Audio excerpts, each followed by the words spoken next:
Welcome to the OAPN podcast with your host, Adarsh Sakare. No bullshit, no cuts. 100% raw conversations with 0% fucks to give. We don't encourage the consumption of alcohol, but if you want to open up a cold one while you watch this, it's not a bad idea. Welcome to episode number 121 on a personal note with Adarsh Sakare. On episode number 120, we had the founder of Trident Cares, Dr. Santosh here. Very nice episode. It went more than what I expected, to be honest. For this episode, we have someone special. Before I speak more about him, let's say hi to Jerry Sylvester Vincent. Thank you for having me on this podcast. Hi Jerry, how are you? I'm good. How are you? Good. How's life? Going good. Yeah. Going good? Yeah. You seem to be happy. Generally I'm kind of happy. I try to keep myself happy and Sure. Yeah. So Jerry is here. I read somewhere that Jerry said one of the things he needs to do better is market himself. Yeah. That's true. That's so true. And it's very true, because I'll tell you what, I spent about 3 to 4 hours trying to do my research in detail on Jerry. And before that, of course, we need to thank Miss Deepika Appaya for making this happen.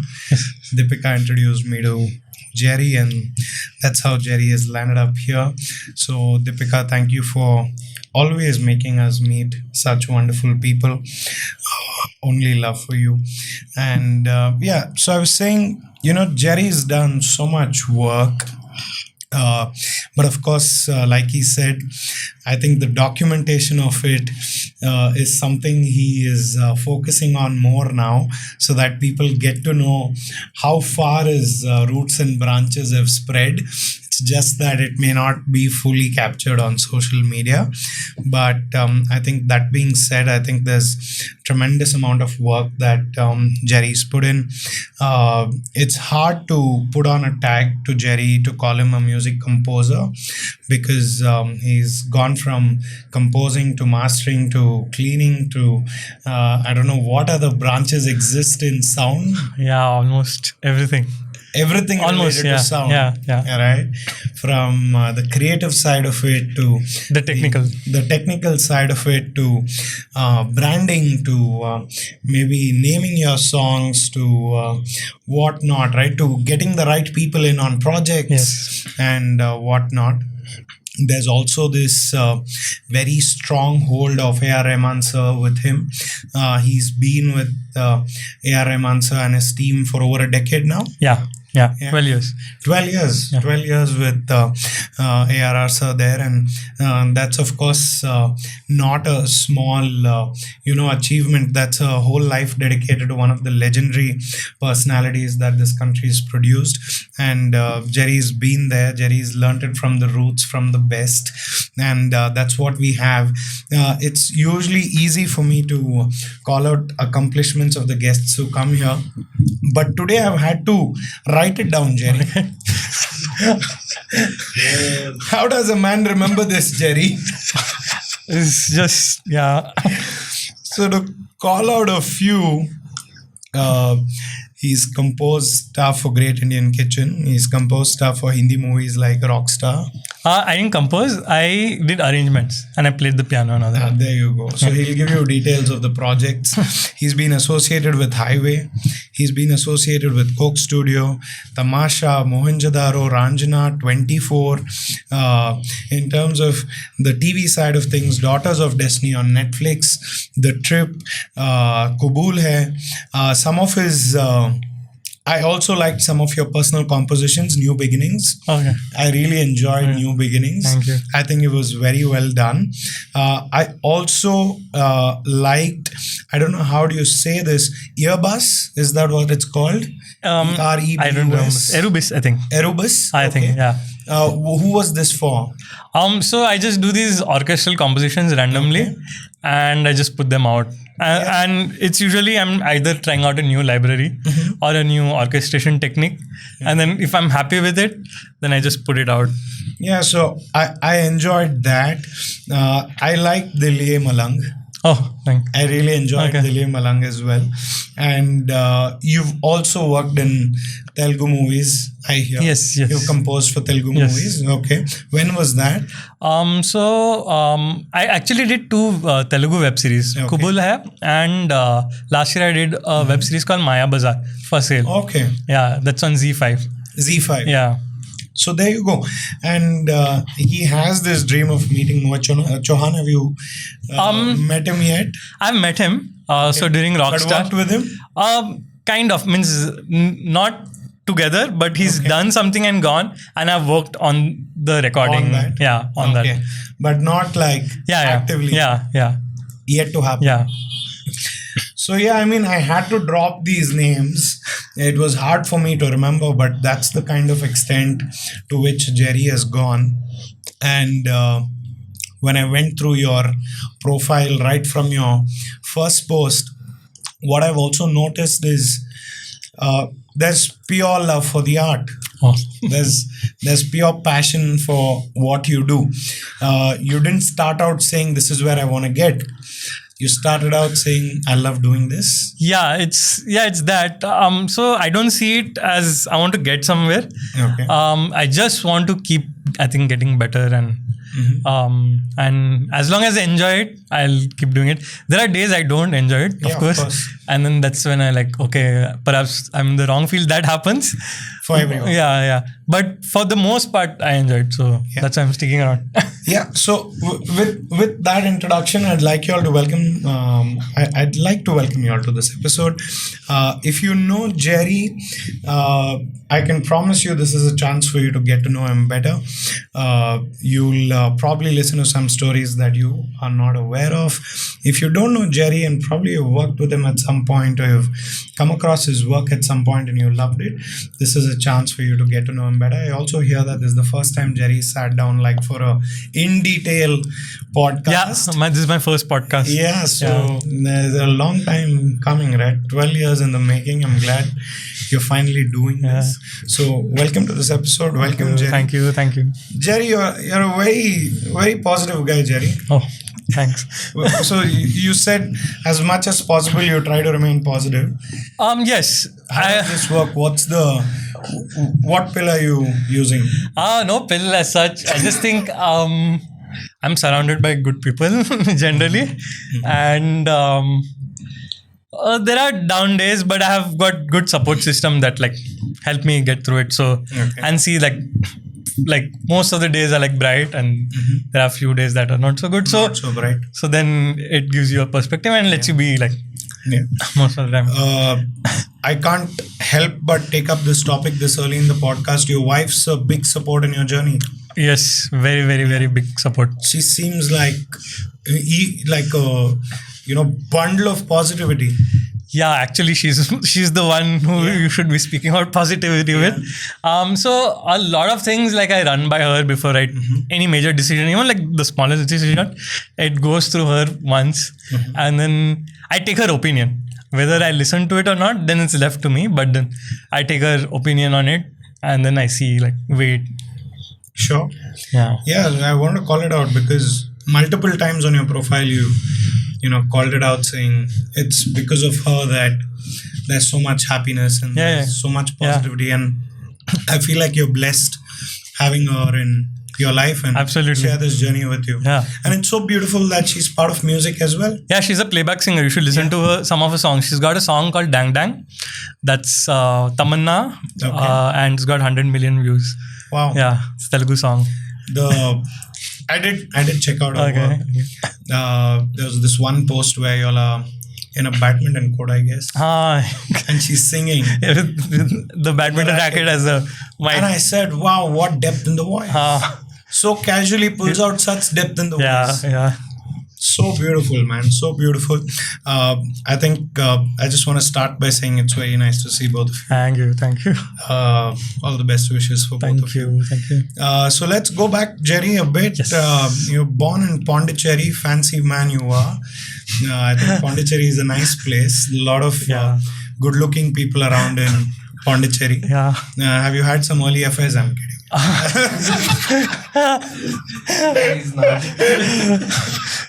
Jerry's like, what? This is not what I came here for. It's cool. It's cool. It's part of the whole thing. So I was Pondicherry, man, growing up. Pondi was super fun because you have the sea right there, and I love sea swimming. So having a beautiful beach just helps. And then I grew up in a very interesting school. It's called the Sri Aurobindo International Center of Education. I saw the pictures. Yeah. Very sweet. So there they like help you a lot, not only in academics. They also like try to encourage you in different fields like sports, arts. So that's how I got into music, because I had a very supporting piano teacher. Suzanne, yeah. So she like would encourage me if I wanted to do this piece of Beethoven. Next day she would have it pasted on a handmade paper and ready for me to like practice and learn it. Sure. She would go out of her way to like find it.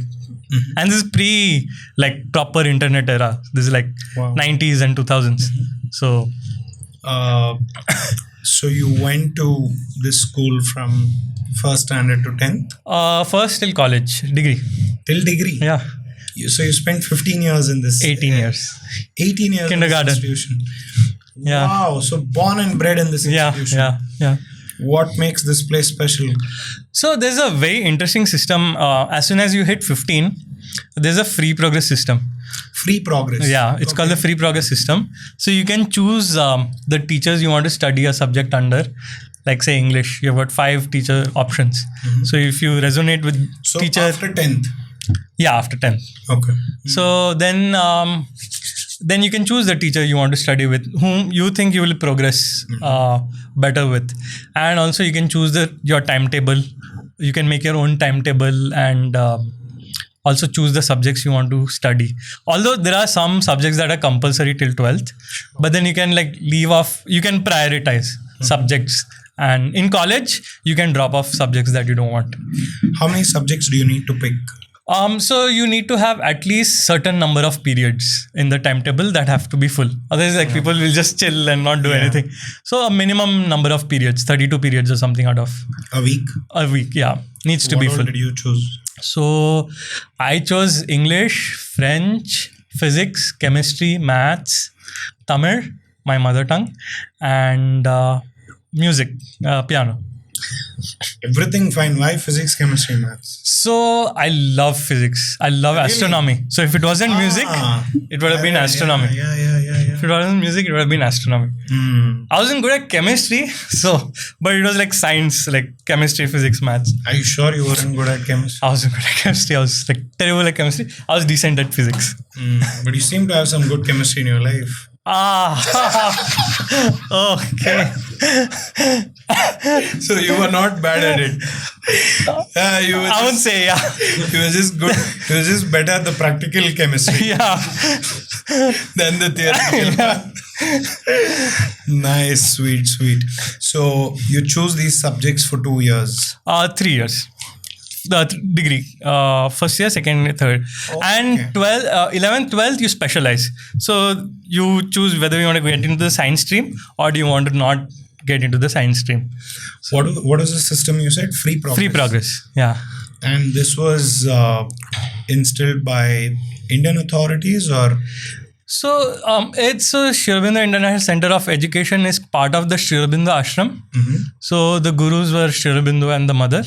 So the mother had a great influence of the curriculum and how a child should grow in the ashram or in the school. So it was her idea and her influence. Inspired by them. Yeah. How many students did you have? So for the longest time, they won't allow 15 students in a batch. Then at some point, they let in some more students in. But in a class, you can't have more than 5 students per teacher. The school exists today? Yeah, it's Yeah, it's What's the fee like? So And how do you get in? the fee is very cheap actually. Okay. It's like few. Very surprising. Yeah. So it's not. So the whole thing is not about the fee or the money or anything. It's like we should be connected to the ashram in some way, or you should be a devotee. It's more for those people. So my dad was community. Yeah, it's more for the community. Yeah, and devotees and people are. So my dad was a devotee, and he was also a lawyer for the ashram and all that. So that way, that's how my older brother, and me studied there. Your mom is also a lawyer. She was a judge. She was a judge. She was a judge in the consumer court. Yeah. So there's a lot of law in the family. Yeah. Yeah. So did you break any laws growing up? A lot. And I would just use my dad's name in Pondi. Pondi is a small town. No, it's a small town, so everybody knows everybody. And my dad was quite known because he's like a criminal civil lawyer. Okay. So if I got caught like taking a one way and the cops would stop me, I'm like, wow, nice man. Advocate Vincent's son. And now can he help us also, like if we commit some? So his influence is, I think, limited to Pondi, Chennai. Okay, so in Pondi and Chennai, if we end up committing some crimes, I think we're safe. So my dad is the kind, no? So I remember when I got my Activa in college, I wanted to stick a lawyer sticker just to like get away. Yeah. And my dad refused to give me that. He's like, you're not a lawyer. Why do you need the sticker? So he tries to not do that and encourages us not to do that. But then I would do it behind his back. Yeah. I think it's a nice point in the conversation. How was it choosing professions growing up, and what was the definition of success given by your father to you? So he never spoke of success. Growing up, he would just tell. There was actually never a conversation, as far as I remember, about success. Sure. As far as I remember, or say profession. So I didn't know what I wanted to do. I was like. That time MBA was the in thing. So when I was finishing college, so my mom was like, do MBA. So and so is studying here. So and so, like big college name drops and all that. I was always interested in astronomy, so I thought I would go there. But then I thought, okay, music is also something I really like. And I was very inspired by Rahman sir in college. So I thought, and Rahman sir just coincidentally, just when I finished college, Rahman sir was planning to open a music college in Chennai. The KM Music Conservatory. So I thought, okay, I'll give it a year and see how it goes. So after college, actually, so our college finishes in December, and I had like a few months gap my brother was studying in Light and Life Academy photography in Ooty. So my brother was like, what are you doing? He's just like, free, right? You come and assist me. He wanted a light boy and somebody to carry his stuff. So I was like, okay, fine, I'll come. I'm getting to stay in Ooty. So then I was listening to a lot of music on his Mac and everything. And then I was like, okay, let me give this a year and see how it goes. If it doesn't go well, I can always come back to something else and explore that. And then it went well, to my surprise. And then I just stuck on. Sure. I hear you started teaching music early as well. Yes. So the first year was very intense. So I thought I should learn as much as possible because the whole field was very alien to me because I wanted to get into composition. And up until then, I thought composition was like with a live orchestra. I didn't know about like this MIDI and using software and all that. So I thought, okay, I should get into this deeply. And the only way to get it deeply is to get fully into it. So mornings I used to do KM. That is 9 to 5. And then 6 to 9 I used to do audio engineering in SAE. School of Audio Engineering. It was an Australian institute. And I did my Apple certification in Logic. So I just like that 18 months, like I was just like fully into it. And I did well. I was like one of the good students and all that. So they asked me to teach after I finished. So I taught audio engineering and music production at the KM Music Conservatory. When was the first time you met Rahman? The first time was when he was announcing the opening of the college. Okay. It was in this auditorium, and then I was curious about the college, right? I wanted to see what all they're coming up with. So I went there, and he was giving a press interview. I think it was L. Subramaniam, and couple of big stalwarts in the music. They were like the panel for KM and all that, advisory panel. So I went there and all that, and then I asked him a question at the end. I think he couldn't hear me because I was sitting very far, so he asked me to repeat the question. So I asked him, "What's your advice to a young and budding musician?" I remember the question. I was very nervous to ask because it was a press conference and I wasn't part of the press. So I was just like, this is perhaps the only opportunity I'll get to meet him at that point. So then I just got up and asked him. What did he say? He said, give it all you got, give it 200%. And then things will take care of itself. And they have. And they have. And you did give in your 200%. Yeah. Yeah. It's a beautiful story. So what happened there on? So you get into the school. Yeah. You teach for a year. Yeah. But during that year, what's the path looking like? What next for Jerry? So, my plan was actually technical side because I thought technical side was the weakest. So, like I told you, audio engineering, there was a degree. So, that was a diploma. So, I thought I'll finish this and I'll do my graduation in audio engineering in SAE, Australia. So, they have 18 months to do in India. And then 1 year you can go and do your degree in Byron Bay, Australia. So, that was the plan. But then what happened is KM Music Conservatory, right? So I finished as the best student in my batch. Wow. So then you got a certificate. Yeah. You put up on. I saw that. So that was given by Rahman sir during the convocation. Amazing. And I got a little trophy and things like that. So then during the break, Rahman sir asked me, do you want to go back home during the Christmas holidays? Or do you want to come and just hang around in the studio? So you know the answer. I was like, obviously I'll hang around in the studio. What's kept at home? Yeah. What better way to spend Christmas? Yeah. So what an opportunity, man. Yeah. So and I was surprised because to get into the industry is very difficult. We all know that. And here's a legend just giving me the way in. He's just showing me the way in. And I was there for 3 months interning. Then he started doing this Jaiho tour. So he got busy and we got Jaiho. Yeah. Which year was that? This is 2009. Oh man, we're talking 15 years. Yeah. This 2008 December I started interning. 2008 December, January, February I was interning, and April 2009 our course finished. So then for a year I lost touch with Rahman sir and all that, and then I was teaching in KM, and then I realized I was 22 or 23 years old and I'm teaching. So I decided, okay, this is not the time to teach because I was repeating what I already know. Yeah. But it did a good thing. It made my understanding of what I know stronger. That's what teaching does, I think. Yeah. Reinforces. Yeah, reinforce. Yeah. And also how you can understand certain concepts in an easy way. Yeah. If somebody doesn't understand. Makes things simpler for yourself as well. Exactly. Yeah. So because you got to teach someone who doesn't know as much as you. Exactly. And perhaps somebody who's not as interested as you in the same field. So how do you make it interesting and all that? So that was very good from that teaching experience. But then I realized I'm too young to teach now. This is the time I should learn more. Then I started doing ads, and then I had this band called Blue Strings Project with 2 of my classmates from KM. Okay.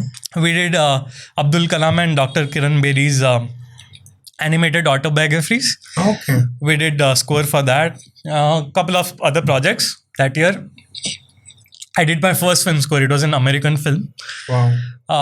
Lake of Fire. The Art of Power. Okay. Yeah. Then Lake of Fire was later. Lake of Fire was 2017. Okay. Yeah. So then that's what I did. And then the 2 others moved to the US. Okay. So then the whole band just got disbanded and everything.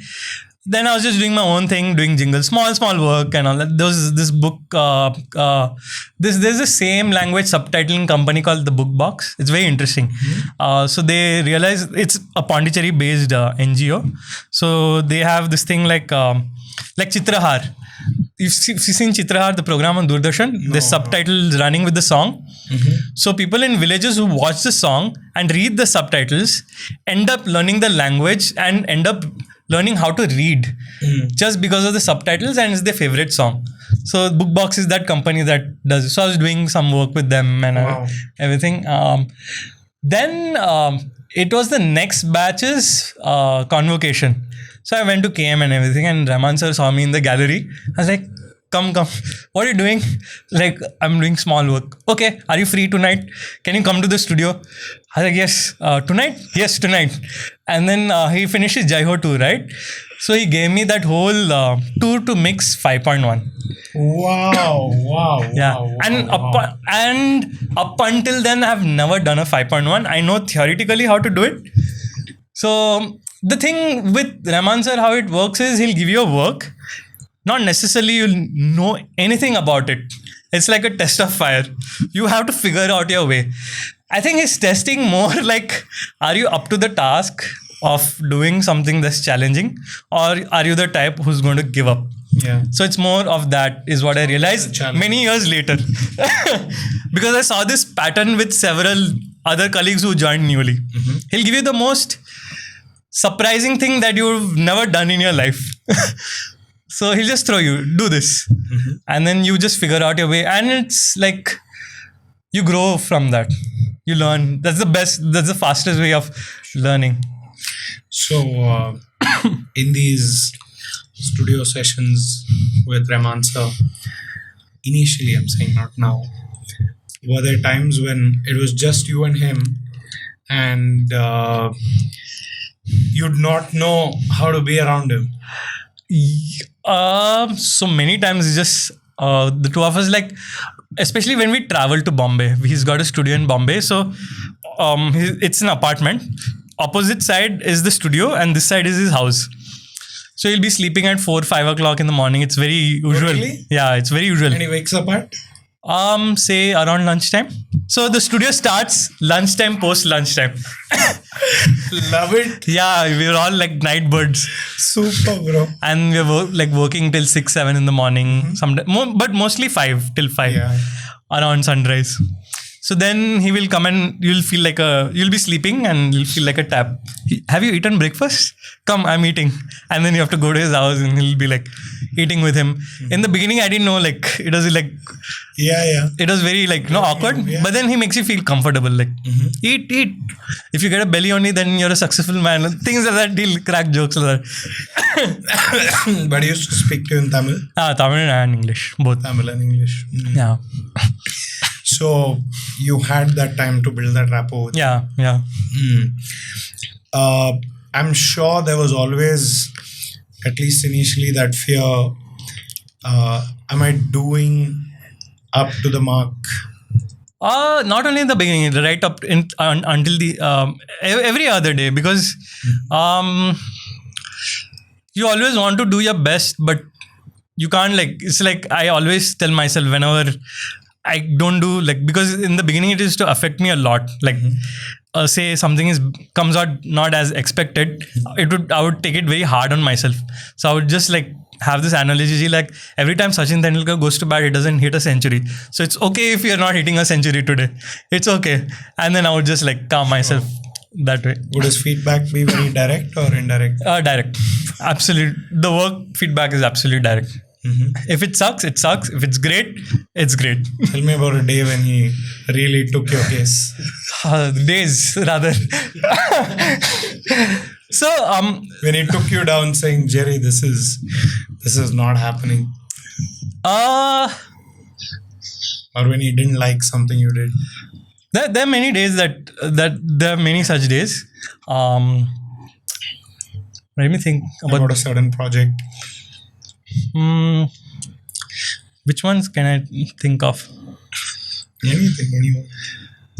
Yeah, there was this. I think we were doing Mohenjo-daro or something, and we were recording in Bombay percussions. Okay.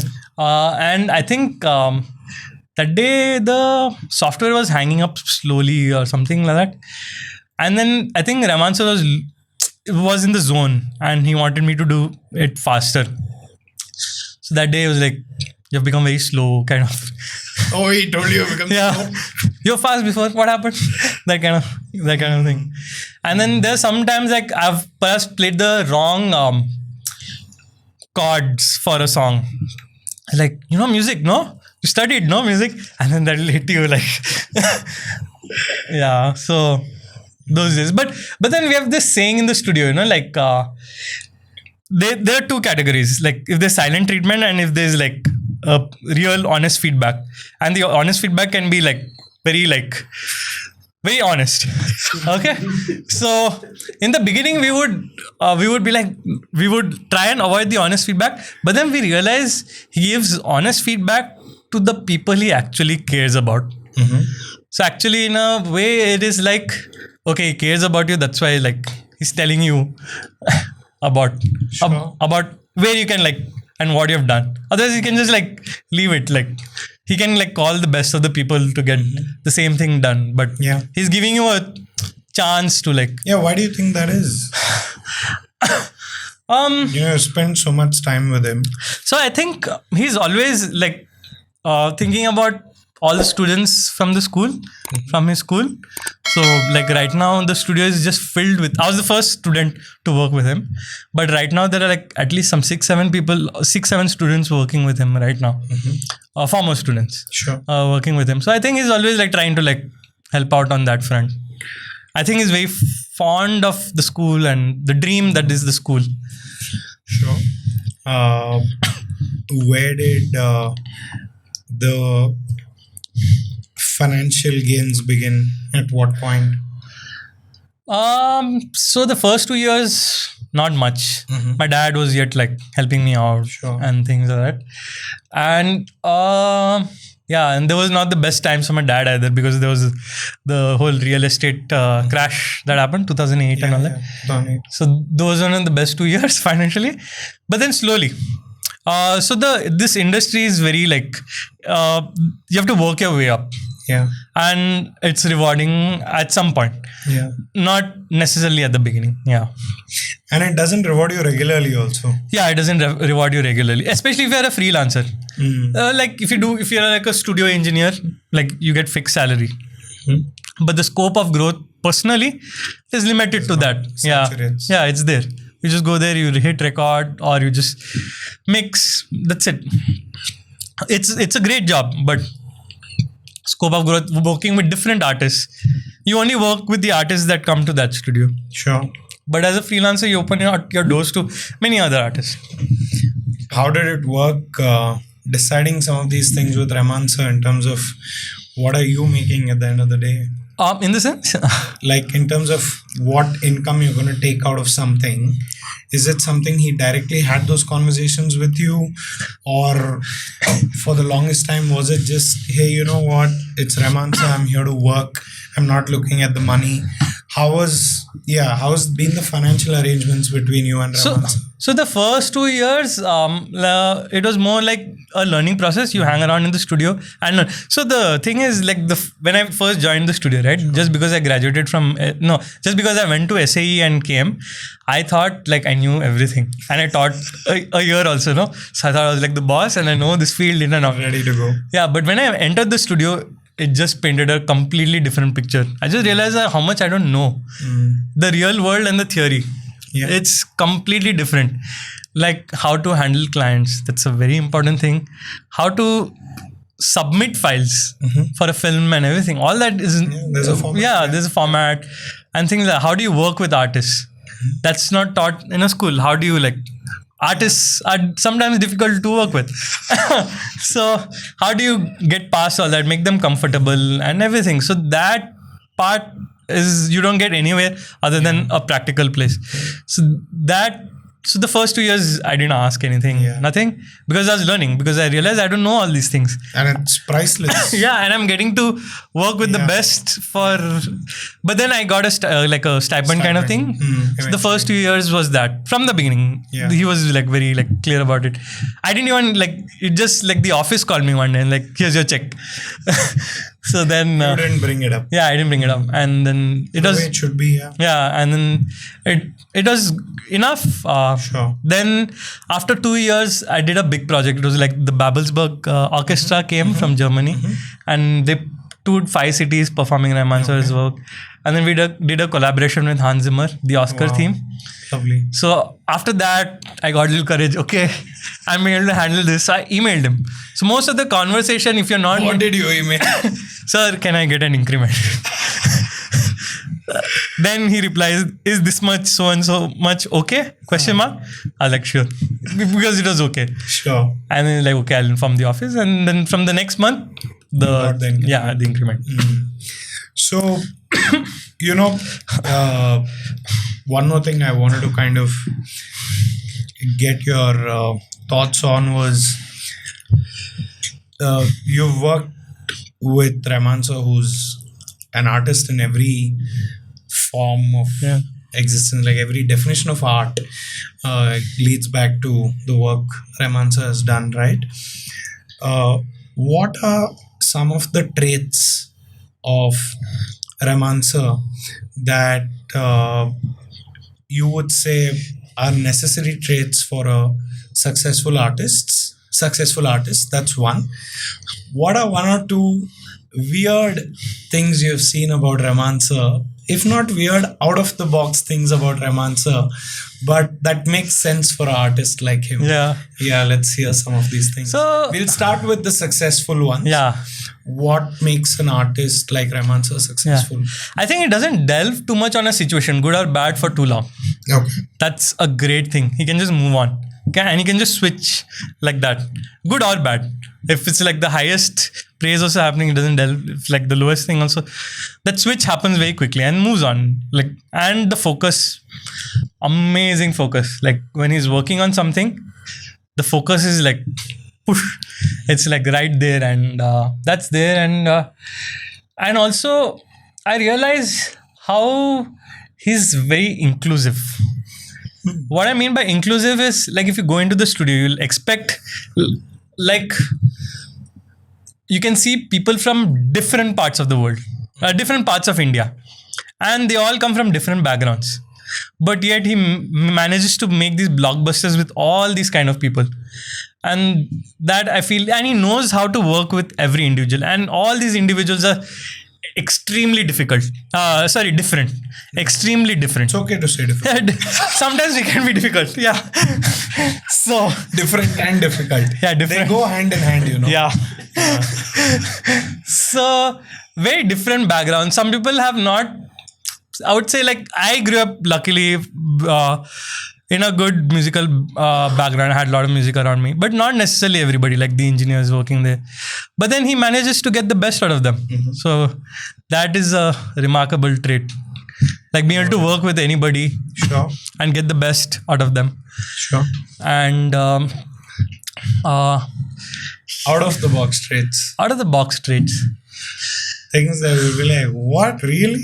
You can never expect anything straightforward with him. Like if you're expecting to, like if there's say movie A deadline is next week, not necessarily you're working on that project that day. You're working on movie B, that's deadline is some 3-4 months down the line. So it's not a straight path. So I think it's more inspiration driven. Perhaps it's like he's triggered that day by movie B. Let's do this song, and it's right there. So that I think is like because a natural tendency is okay. That movie is next week release. It will be deadline wise. Yeah. It's next week release. We better work on this. But then, not necessarily. Yeah. Anything else?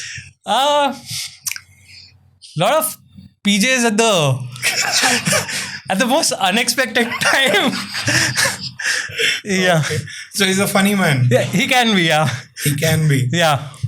And at the most unexpected time, like full, like you're serious and working, and then suddenly there'll be a PJ and like, and just be like a small thing and just like, yeah. That's nice. That's nice. Why do you think Slumdog Millionaire made the name that it did?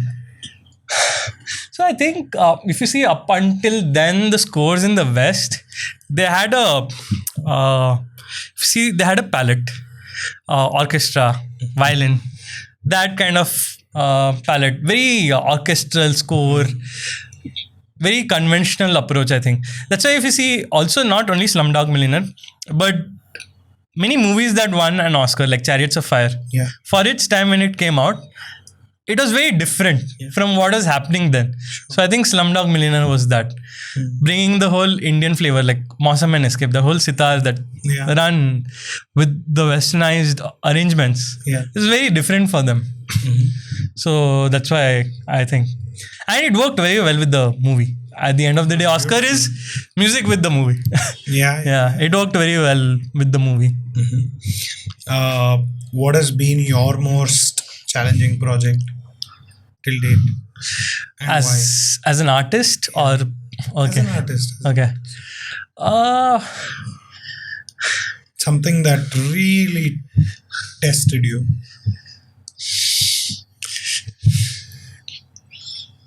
I'm just thinking.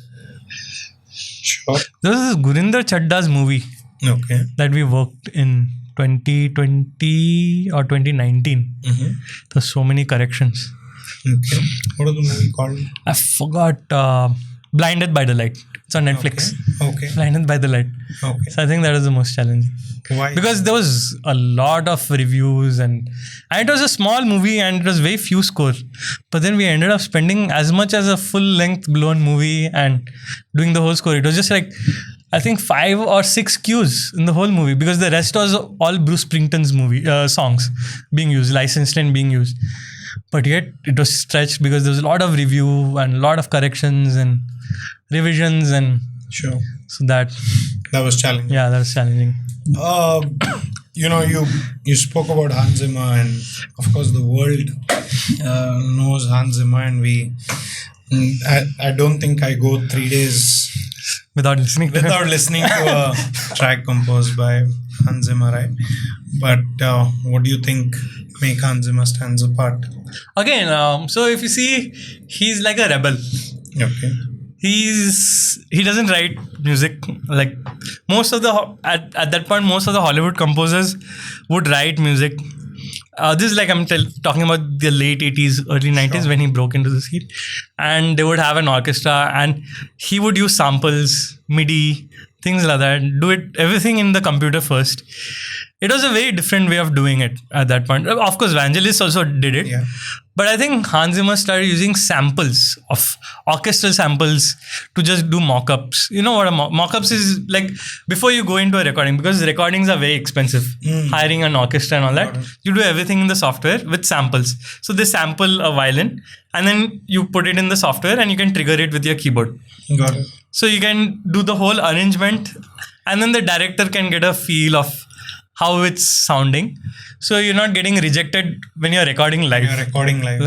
You're not wasting time. Okay. So then that's what he did, and bringing in synthesizers and all that. So I think That was and the sound also. If you see, his music is very very closely related to soundscape. Like if you see Dunkirk, everything. It's it merges with the whole sound effects. So that gives a more visual impact. Yeah. Do you think it's changed the way people are making music? Of course. Right now, if I do movies, half the references are from Gladiator, Dark Knight, Inception. Yeah. I think the background score, whether it's we take the Interstellar theme itself, right? I can listen to it for an hour. Yeah. It's very like calming, and I find It's calming. It's inspiring. yeah. It's motivating. It gives you this feel of serenity, Yeah. right? Just bliss. I don't know what it is about that. Who are some of the artists that have inspired you over the years, other than, of course, Rahman sir and Hans Zimmer, Hans Zimmer? Yeah. John Powell. Okay. He scored How to Train Your Dragon. Oh. Yeah, so I love John Powell. Who's the American Beauty? I forget, 1917 and all that. I get confused between James Newton Howard and James. James Newman? Oh, no. What Newman? Something yeah, Newman. boss. Yeah, Alfred your Newman. phone. Alfred Newman. No, Alfred Newman's son. Thomas Newman. Thomas Newman. Okay. I love Thomas Newman's work. He's done Wall-E, 1917, American Beauty. Wow. Okay. I'm a lot into film scores. I'm a film score nerd. Vangelis. Wow. Ennio Morricone. Greatest. Good, the Bad and the Ugly. Yeah. Yeah. Cinema Paradiso. Yeah. So I love Ennio Morricone. John Williams I like, but it's bordering classical. Sure. So he's considered the greatest, but I've been inspired by the others more than him. Yeah. Sure. Give me your top 3 movies of all time. Cinema Paradiso. Alai Payude. Manisas. And Iruvar. Manisas. Wow. I've not watched any of them. Oh, Iruvar is... it's about the whole Tamil Nadu political scene, no? It's MGR, Karunanidhi, Jayalalitha back in the 60s.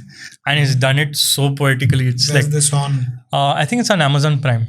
Oh. Yeah. Okay. Prakash Raj, Mohanlal, Aishwarya Rai's first movie. Okay. Okay. I shall watch it. So, Jerry, what are some of those traits that you have developed over the years that probably you didn't possess at the start that have helped you in your career? I think patience. I was very short-tempered back in school and college. Yeah, I was very short-tempered. My mom used to always feel scared that I'll end up in jail or something because of my temper. Yeah. My brother also is you're always short-tempered. But I think younger to you? he's older. So then, I think patience. Calming down a little bit. Not being on the edge always. Then I think you meet so many different people. Think non-judgmental. Being non-judgmental is Sure. very important.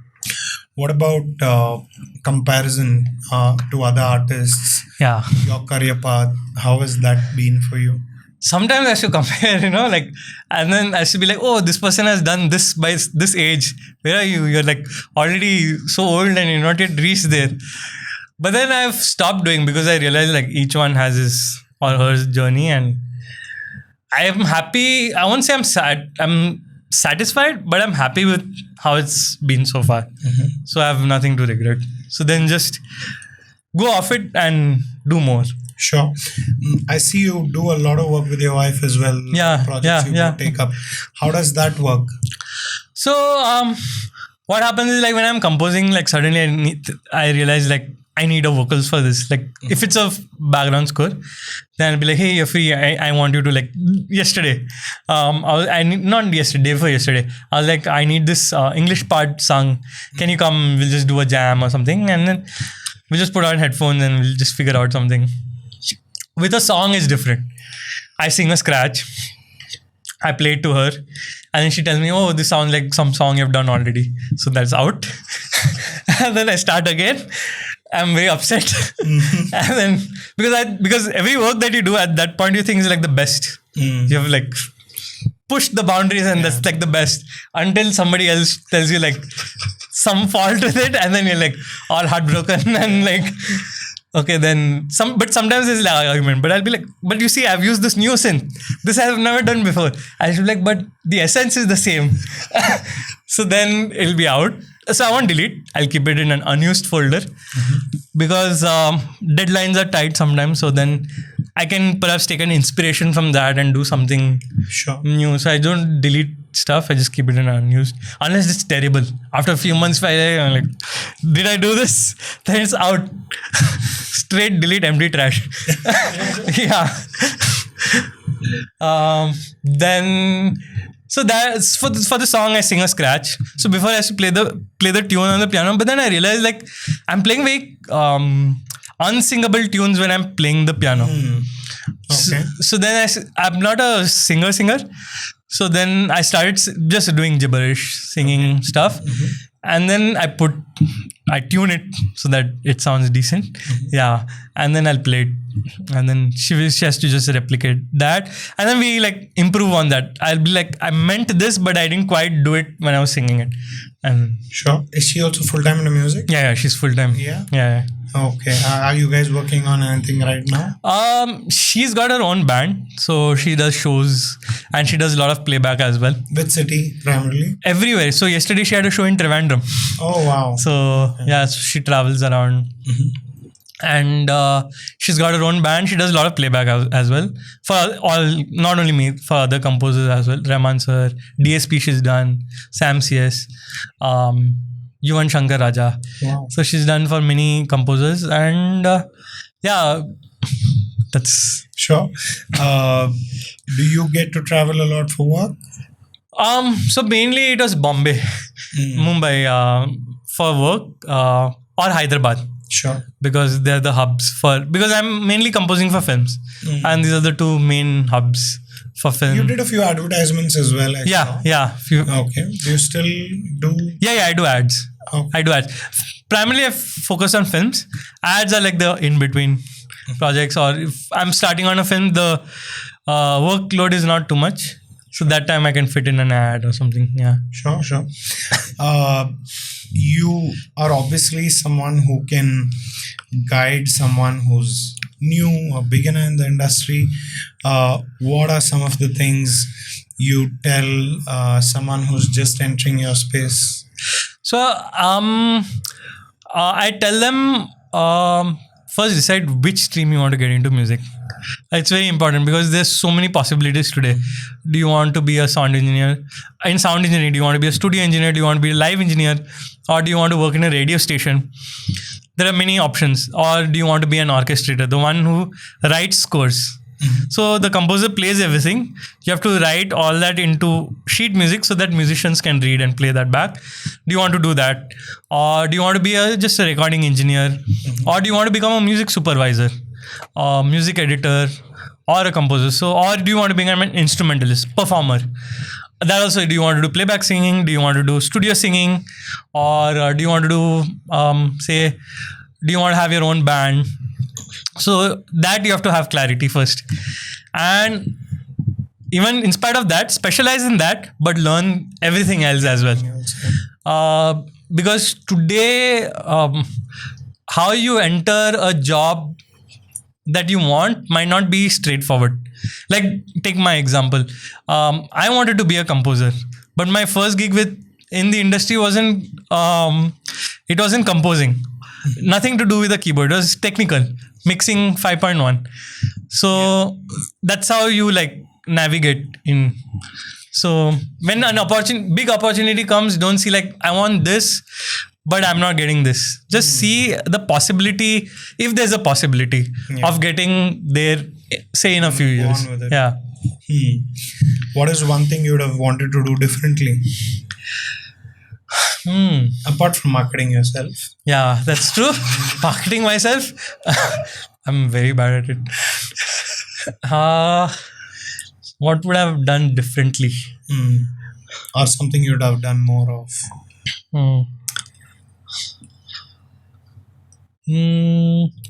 Perhaps practice the piano more. It's strange, like because like I said, I decided not to be a performer, and I wanted to get into composing. So I got very comfortable in my studio with my headphones. So the whole performance side went off. So perhaps performing more piano. The performer Jerry is sometimes waiting to come back on stage. Yeah, it's a good life. Yeah. And very often people don't know the journeys of what happens behind the scene. Yeah. Where's what the real work happens? Sorry? That's where the real work happens. That's where the real work happens. And because of that, have there been times that you feel, hey, you know what? I deserve more recognition? Yeah, let's talk about that, right? How have you looked at recognition and so what has come? The thing is, I was an idealist when I was younger. So that changed somewhere, I don't know, like last 4-5 years. I was like, yeah, perhaps if your music is good, it'll get you the recognition. Yeah. That's why I didn't bother about the marketing and all that. I was like, my music will do the marketing. I thought that's how it'll work. But then I realized like it needs to be parallel. You need to like promote the music you're doing. Otherwise, how will people Yeah. come to know that your music, how good it is? If they don't have access to it, how are they going to like listen to it? So then, that's when I started promoting myself and my music. Recognition, I don't know. Recognition, sometimes I of course, sometimes I want it You wanted, yeah. because it helps. It definitely helps, recognition. Because say I'm doing a film, how it has to reach people is through a music label, and if you're not recognized, the music label will not buy your music. Yeah. So then it won't reach, say if it's a big label that has got so many millions, lakhs of followers on their YouTube. So your music is going automatically to so many lakh followers.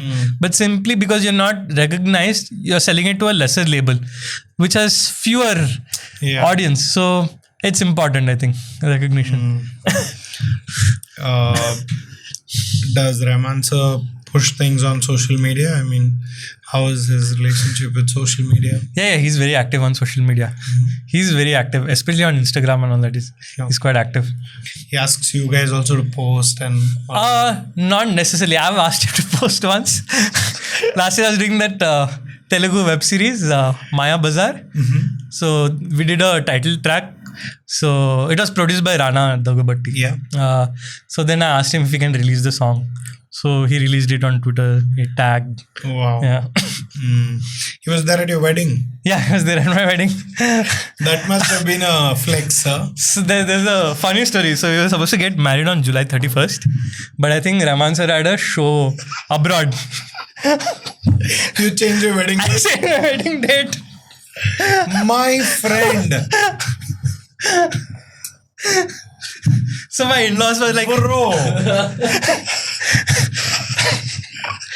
I don't tell this outside ever. Here is a man who changed his wedding date Yeah. because Rahman sir. Yeah, because he's my mentor and I wanted him to be there. Did you tell him this? No, I didn't tell him this. Does he know it? I think he knows it because I asked his manager because they were in the US. So I'm changing the date because sir is not here and we're shifting it to September. Because my in-laws were like, You changed it by what? 2 months? because those 2 months, Adi Masam, you're not supposed to get married or something in Tamil culture. Okay. Because not the good. That's why you got Adi sale and all that, no? Because nobody buys stuff. You know? So that 1.5 months you're not supposed to get married or something. So, so then I changed to September. And my in-laws were like, "You sure he'll come? He'll be here this time, right?" They did not that because they wanted to have it on July 31st only because they wanted to get done with it. I was like, no, I want Rahman sir for the wedding. So then he came on time or he came a little late? He came a day before itself. He tweeted also going for wedding somebody's something he tweeted going to Pondi for. So it was in Pondicherry. It was in Pondicherry. So your relatives and all must have been like all crowding up around him. And So what happened was I think he wanted to stay. But and we didn't tell anybody Rahman sir is coming. sure. Suddenly there was like a crowd around him and I couldn't see because there was this, I was on the stage and the lights were on my face. So I couldn't see beyond the first row. So I couldn't see. And then my dad told me this later because my dad is the one who received him and all that. Sure. He's like, but I think he wanted to hang out for some time, but there's too much crowd surrounding him and everything. Very cool. Very cool. Tell me something you really want in your journey as an artist that hasn't happened yet, but at some point in your life, it's a dream. I want to do a really like wild action movie Wow. score because I think that has a lot of scope. Like all the like you see like all the legendary scores like we speak about Inception, Interstellar, Dark Knight, which other? All the Avenger movies and Tenet. All these have action because there's so much grandeur to it. So- Joker. yeah, Joker. So your music also can reflect that, and that's something I think That's a dream. I would love to. Yeah. How does Jerry go from this to making his name globally? Not saying like that. I'm just thinking one at a time. I'm like thinking every project that I'm trying to do. Only collaborations? So not so much collaboration. So I'm working on an album actually with an American producer and an Indian producer. I did 2 tracks in it. That's the only collaboration. But films is more like I'm composing, and then I've got Sure. artists I'm collaborating, like the flautists or the string players. It's more of that. And then I'm thinking of how I think is every film that I get, I'm trying to do my best. Or let's put this way, I'm trying to do something that what I love listening, or what I found inspiring, say in some score, to reflect some way or somehow in what I'm doing. In what you do? Yeah. Sure. Do you have a genre that you usually go for? Are there moods you go for? What's the feeling you want to invoke usually? So I love pop music.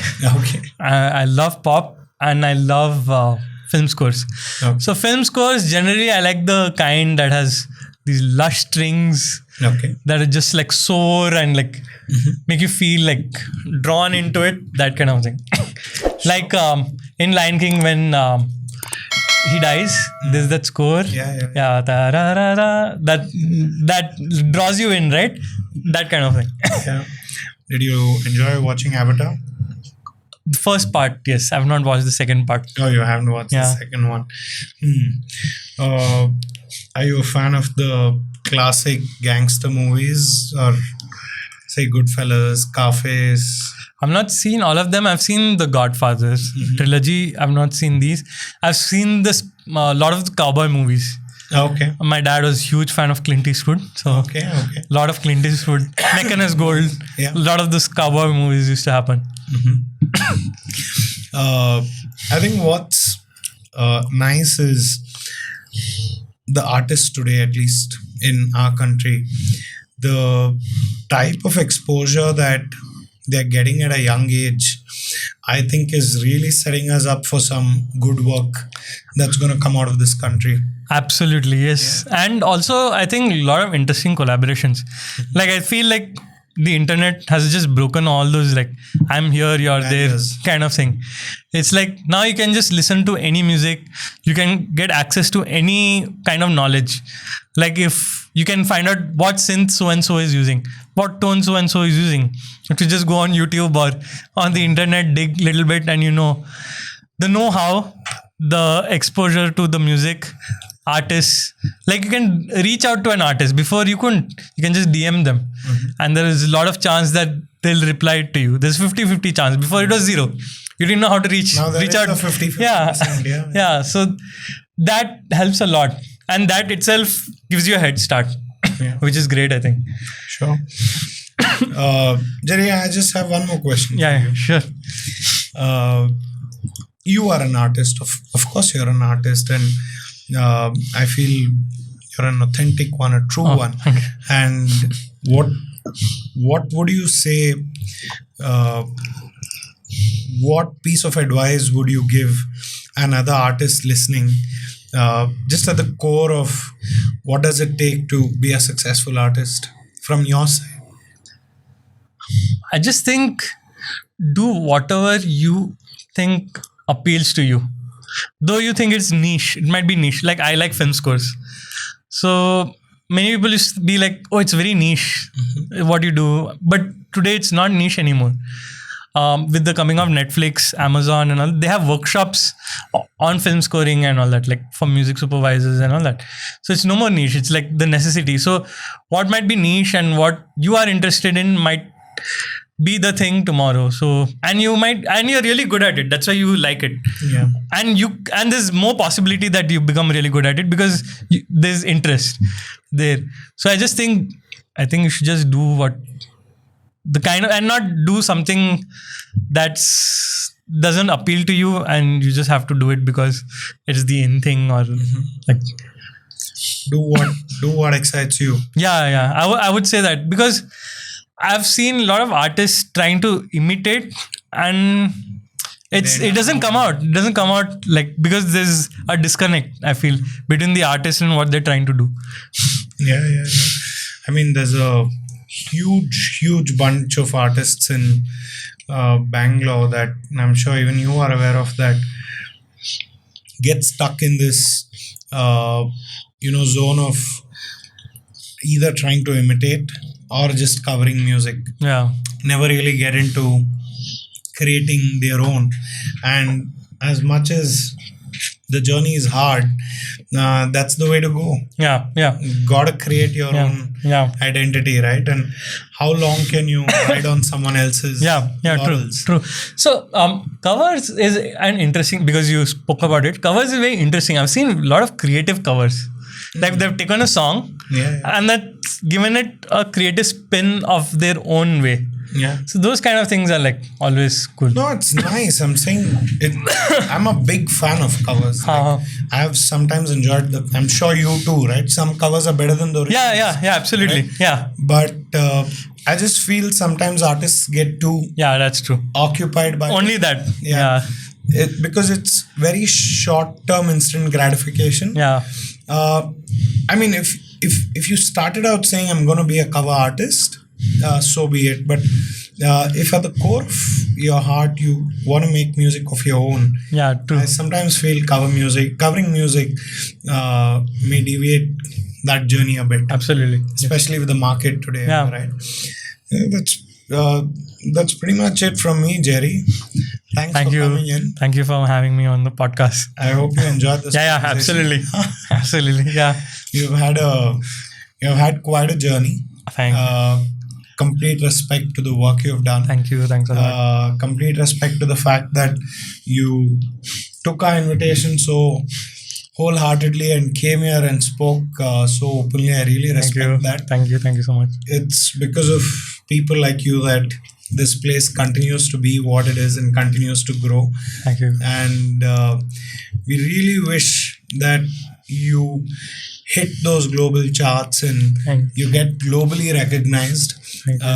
If a person like you is not going to be able to do that, I don't know who else is, honestly. Thank you. And man. I'm going to so I just got the links to your podcast from Aditya, so I'll be following it from now on. Please. And I've been listening to podcasts lately when I'm going for my run or my walk, so I'll listen to it. I mean, you have 120 options. Yeah, I have to catch up. Choose from till I come to mine. Yeah. No, I don't want you to listen to all of them.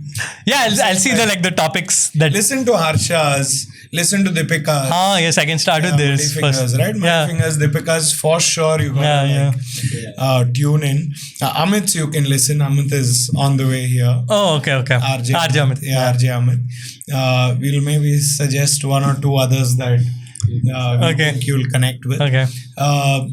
Where will you be in March, Jerry? I have no idea. You have no idea? No idea. So in March, we're planning an event to get all of our guests to meet each other. Okay. We did this in this year, in the March of this year. It was the first time we got the first 100 people together. Oh, nice. So we aim to be at about 150 by the upcoming March. Okay. And chances are it will happen on the March 22nd. This time around. So please keep yourself free. Done. We'd want you there and meet the rest of them. Yeah, it'll be lovely to share this amazing positivity that you have. Thank you. Yeah. So this was Jerry Sylvester Vincent. Thank you. All the way from Pondicherry, gracing our studio today. Thank you for having me. Sharing his journey with us. We thoroughly enjoyed this. If you watched till here, let us know. And do you want to say something to close this episode in French? I want to sound like just say something. I don't know. Just say something nice in French to close this episode. I'm just nervous. I said something nice. anything, but in French. Thinking. What do I say? Not to put you on the spot, take your time. Tout le monde écoutez ce podcast. C'était très intéressant de parler ici. Et alors, écoutez le podcast. There you go. Exactly that. We'll see you on the next one. Thank you so much. Thank you.